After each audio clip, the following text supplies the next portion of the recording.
നമസ്കാരം, news 1 TV വാർത്തയിലേക്ക് സ്വാഗതം. കേരളത്തിലെ പിന്നോക്ക ദളിത് വിഭാഗങ്ങളുടെ പരമ്പരാഗത വോട്ടുകൾ ഇത്തവണ ഇടതുപക്ഷത്തിന് ലഭിച്ചില്ല എന്നും പിന്നോക്കക്കാർ ഇടതുപക്ഷത്തിൽ നിന്ന് അകന്നു എന്നും SNDP യോഗം ജനറൽ സെക്രട്ടറി വെള്ളാപ്പള്ളി നടേശൻ പറഞ്ഞു. കുന്നത്തുനാട് യൂണിയൻ നേതൃത്വത്തിൽ കടയിരുപ്പ് ശ്രീനാരായണ ഗുരുകുലം എഞ്ചിനീയറിംഗ് കോളേജിൽ വെച്ച് നടന്ന ശാഖാ ഭാരവാഹികളുടെ നേതൃത്വ പരിശീലന ക്യാമ്പിന്റെ ഉദ്ഘാടനം നിർവഹിച്ചുകൊണ്ട് സംസാരിക്കുകയായിരുന്നു അദ്ദേഹം. യൂണിയൻ ചെയർമാൻ KK കർണൻ അധ്യക്ഷത വഹിച്ചു. യൂണിയൻ കൺവീനർ KA ഉണ്ണികൃഷ്ണൻ സ്വാഗതം പറഞ്ഞു. Gurukulam trust secretary doctor R Anilan, college manager Mohanan Pathramali, doctor EP Yasodharan, administrative committee അംഗങ്ങളായ TN സദാശിവൻ, ബിജു വിശ്വനാഥൻ, സുനിൽ പാലിശ്ശേരി, അനിൽ KK, ജയൻ പാറപ്പുറം, ബിബിൻ കോട്ടക്കുടി തുടങ്ങിയവർ സംസാരിച്ചു.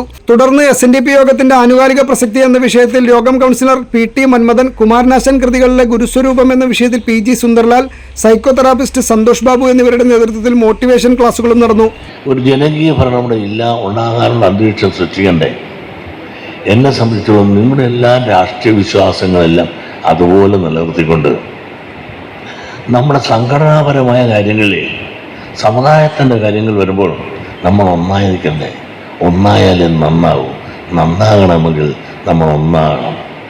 നിങ്ങൾ കണ്ടില്ലേ മറ്റ് സമുദായങ്ങൾ ഇപ്പം തന്നെ നമ്മുടെ ഈ പ്രസ്ഥാനങ്ങൾ ഈ കോളേജിലാണെന്ന് എനിക്ക് തോന്നുന്നു സ്ക്വയർ ഫീറ്റിന് 40 രൂപ ടാക്സ് അടച്ചപ്പോൾ അടുത്ത ഒരു മതന്യൂനപക്ഷത്തിൻ്റെ സ്ഥാപനത്തിൽ 10 രൂപയാണ്. അപ്പോൾ ഈ നീതിയും ധർമ്മവും നീതി നിർവഹണവും വരുത്തുമ്പോൾ പോലും വിവേചനങ്ങൾ, പിന്നെ അത് കണ്ടുപിടിച്ചവർ കേസ് കൊടുത്തപ്പോൾ അപ്പോഴും കേസ് എടുക്കേണ്ടി വന്നു. അത് കുറച്ച് കിട്ടിയെന്ന് പറയുന്നു. അപ്പോൾ എന്നും എന്തുകൊണ്ട് ഈ പിന്നോക്ക അധസ്ഥിത വർഗത്തിന് ഇന്ന് നീതി കിട്ടുന്നില്ല? അതിൻ്റെ ഒരു തിരിച്ചടിയല്ലേ ഇത്തവണത്തെ തെരഞ്ഞെടുപ്പിൽ കണ്ടത്? പിന്നോക്കക്കാരോടും പട്ടികജാതിക്കാരോടും വേണ്ടത്ര പരിഗണന പലപ്പോഴും കിട്ടാതെ വരുന്നതിൻ്റെ പരിണിത ഫലം കൊണ്ട് അവരുടെ വോട്ടുകൾ, അടിസ്ഥാന വർഗത്തിൻ്റെ വോട്ടുകൾ ഇന്ന് അവർ നിരന്തരമായി കൊടുത്തുകൊണ്ടിരിക്കുന്നതിൽ നിന്ന് മാറി മറ്റു ദിശയിലേക്ക് വോട്ട് കൊടുത്തപ്പോൾ ഏറ്റവും കൂടുതൽ ഈവ വോട്ടുള്ള പിന്നോക്ക വോട്ടുള്ള കോട്ടയമായാലും അതുപോലെ തന്നെ കൊല്ലമായാലും അതുപോലെ ആറ്റുകൽ, ഇവിടെയെല്ലാം തൃശ്ശൂർ, ഇവിടെയെല്ലാം തന്നെ ആ വോട്ടിംഗ് പാറ്റേൺ നിങ്ങൾ നോക്കുക. വോട്ടിംഗ് പാറ്റേൺ വന്നാൽ എന്തുമാത്രം വോട്ടാണ് മാറിയത്. ഈ മാറിയത് മുഴുവൻ ആരുടെ വോട്ട്?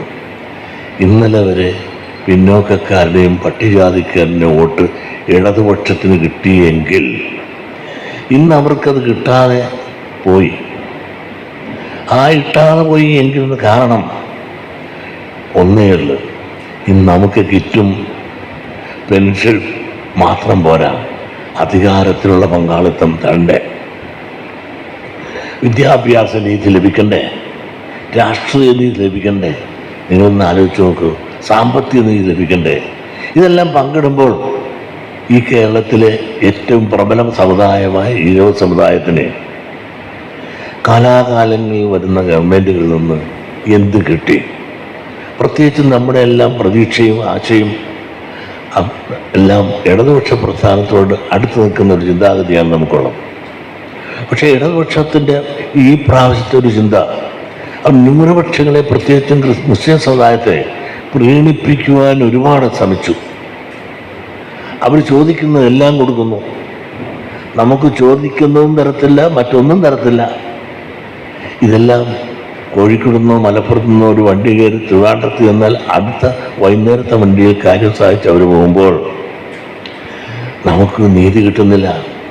രാഷ്ട്രീയ അധികാരം തന്നെ പരിശോധിച്ച് നോക്കിയാൽ ന്യൂനപക്ഷങ്ങൾ ഇടതുപക്ഷത്തിൽ വന്നാൽ അവർക്കെല്ലാം ഡബിൾ പ്രമോഷൻ കൊടുത്ത് അതിൻ്റെ അടിസ്ഥാന വർഗം നീരും ചോരയും കൊടുത്ത് വളർത്തിയ ആ വർഗത്തിൻ്റെ പ്രതിനിധികൾക്ക് പ്രാതിനിധ്യവും അധികാരത്തിലോ പാർട്ടി തലങ്ങളിലോ ഉയർച്ച ലഭിക്കുന്നില്ല.